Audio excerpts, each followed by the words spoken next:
नमस्कार दोस्तों, स्वागत है आपके अपने YouTube चैनल अग्नि 24x7 में। आज करेंगे साइंस के इम्पॉर्टेंट क्वेश्चन जो कि एमपी सब इंजीनियर एग्जाम में आने की प्रायिकता बहुत ज़्यादा है। तो आइए शुरू करते हैं पहले क्वेश्चन से। उससे पहले आप चैनल को सब्सक्राइब कर लीजिए, साथ ही अपने दोस्तों के साथ शेयर करना ना भूलें। अगर किसी भी तरह के डाउट आते हैं तो आप नीचे दिए गए नंबरों पर मैसेज कर सकते हैं। साथ ही PDF इन्हीं नंबरों पर जाके टेलीग्राम से डाउनलोड भी कर सकते हैं।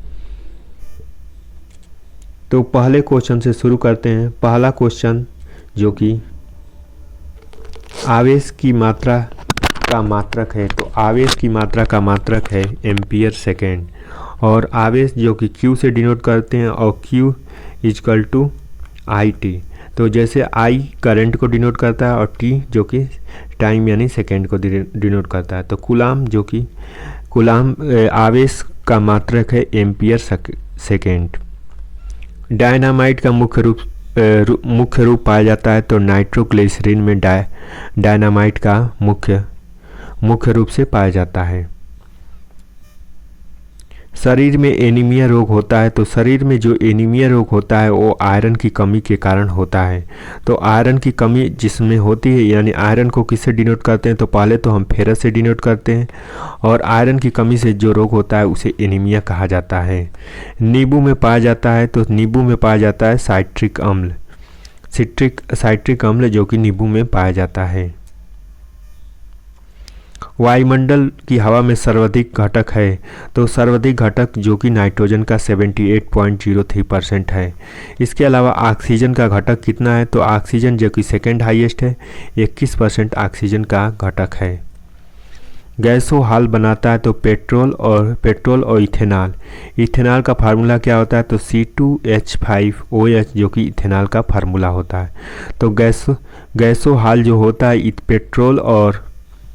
पेट्रोल और इथेनॉल का मिक्सचर को हम कहते हैं गैसों हाल। अंधापन किस विटामिन की कमी से होता है, तो विटामिन ए। और विटामिन ए को और किस नाम से जानते हैं, तो रेटिनॉल नाम से विटामिन ए को जानते हैं। विटामिन बी से बेरी रोग होता है। विटामिन सी से स्कर्वी रोग होता है। और विटामिन डी से जो कि रिकेट्स रोग होता है। तो डी से हम कौन सा रोग जानते हैं, तो रिकेट्स रोग होता है। उसके अलावा टोटल विटामिन कितनी होती है, तो टोटल 11 विटामिन होती हैं। विटामिनों को दो पार्टों में डिवाइड किया जाता है मुख्यतः, एक जल में घुलनशील विटामिन और एक वसा में घुलनशील विटामिन। तो वसा में घुलनशील विटामिन कौन सी होती है, तो जैसे कि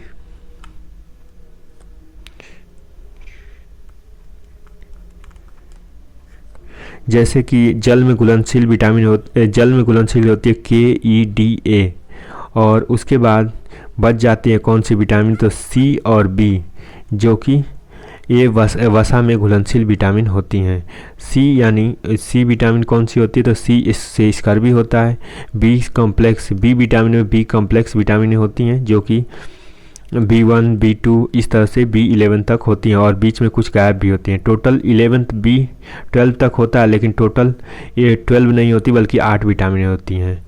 उसके बाद B12 जो होती है साइनोकोबालामिन विटामिन होती है। कार्बन के दो मुख्य अपरूप कौन है, तो हीरा और ग्रेफाइट जो कि कार्बन के दो मुख्य अपरूप हैं। हीरा जो कि कठोर धातु है, और हीरा सबसे ज़्यादा पाया जाता है मध्य प्रदेश के पन्ना माइन में। ग्रेफाइट जो कि हम पेंसिल यूज करते हैं उसके जो नीडल होती हैं वो ग्रेफाइट की बनी होती हैं।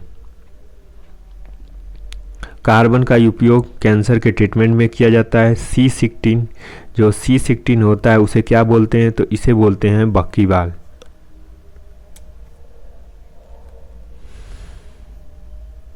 शरीर की सबसे बड़ी हड्डी कौन सी है, तो शरीर की सबसे बड़ी हड्डी जो फीमर है जो कि जांघ में पाई जाती है। एक वयस्क मनुष्य के शरीर में हड्डियों की संख्या 206 होती है, जबकि एक शिशु के शरीर में हड्डियों की संख्या 270 होती हैं।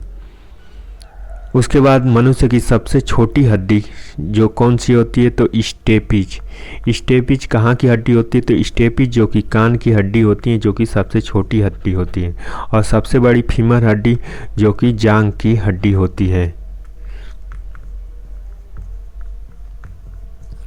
उसके अलावा मनुष्य में कितने दांत होते हैं, तो मनुष्य में जो कि 52 दांत होते हैं एक वयस्क मनुष्य में। वयस्क मनुष्य में कितने दांत होते हैं, तो 32 दांत होते हैं। वही एक बच्चे में, तो बच्चे में कितने दांत होते हैं, तो 20 दांत होते हैं। प्रकाश वर्ष किसका मात्रक है, तो प्रकाश वर्ष जो कि दूरी का मात्रक है। और एक प्रकाश वर्ष, प्रकाश की स्पीड कितनी होती है, तो 3 × 10⁸ मीटर पर सेकेंड। और सन से और पृथ्वी पर प्रकाश पहुंचने में कितना समय लगता है, तो 8 मिनट समय लगता है। और प्रकाश वर्ष जो कि एक दूरी का मात्रक है। सन और अर्थ के बीच में प्रकाश पहुंचने में कितना समय लगता है, तो 8 मिनट लगता है। पॉजिट्रॉन की खोज किसने की, तो एंडरसन ने की। उसके अलावा और भी कुछ जानते हैं, तो इलेक्ट्रॉन की खोज किसने की, तो इलेक्ट्रॉन की खोज थॉमसन ने की।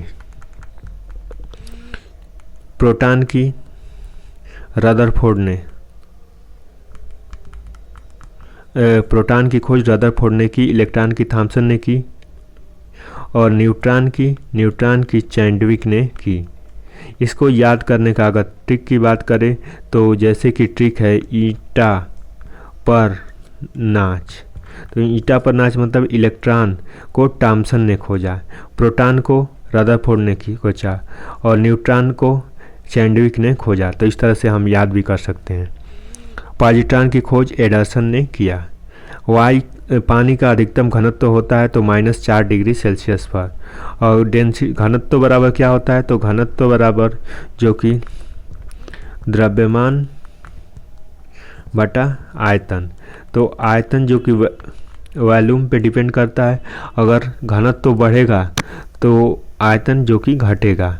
तो ये इन्वर्सली प्रोपोर्शनल होते हैं, यानी density is inversely proportional to volume. तो पानी का अधिकतम घनत्व कब होगा, तो अधिकतम घनत्व जो कि 4 डिग्री सेल्सियस पर होगा। और उस समय वॉल्यूम क्या होगा, तो न्यूनतम होगा। और द्रव्यमान से जो कि संबंध डायरेक्टली प्रोपोर्शनल टू का होता है। पृथ्वी पर एक व्यक्ति का वजन जो कि 600 न्यूटन है, तो उसका वजन चांद पर क्या होगा, तो 100 न्यूटन होगा। क्योंकि अर्थ का जो ग्रेविटी होता है 1/6 होता है चांद के। तो 1/6 होता है अर्थ के ग्रेविटी का। तो उस तरह से हम 100 न्यूटन जो कि चांद पर उसका वजन होगा। क्योंकि पृथ्वी पर आकर्षण करने की शक्ति ज़्यादा है, और जबकि चांद की आकर्षण शक्ति कम होती है मून की। तो 1/6 जो कि इसका हो जाएगा। सोना का अपेक्षित घनत्व होता है 19.30। तो सोना का अपेक्षित घनत्व यानी रिलेटिव डेंसिटी 19.30 होता है। सोना कहाँ पे सबसे ज़्यादा पाया जाता है, तो सोना जो कि सबसे ज़्यादा पाया जाता है एमपी में। और एमपी में कहाँ, तो एमपी में पाया जाता है बालाघाट डिस्ट्रिक्ट में। बालाघाट डिस्ट्रिक्ट में जो कि सोना पाया जाता है। ठोस कण की इकाई को क्या कहते हैं, तो ठोस कण की इकाई को स्टेरेडियन कहते हैं। जैसे 2 मात्रक होते हैं, रेडियन और स्टेरेडियन। तो ठोस कोण का जो मात्रक होता है उसे स्टेरेडियन कहते हैं।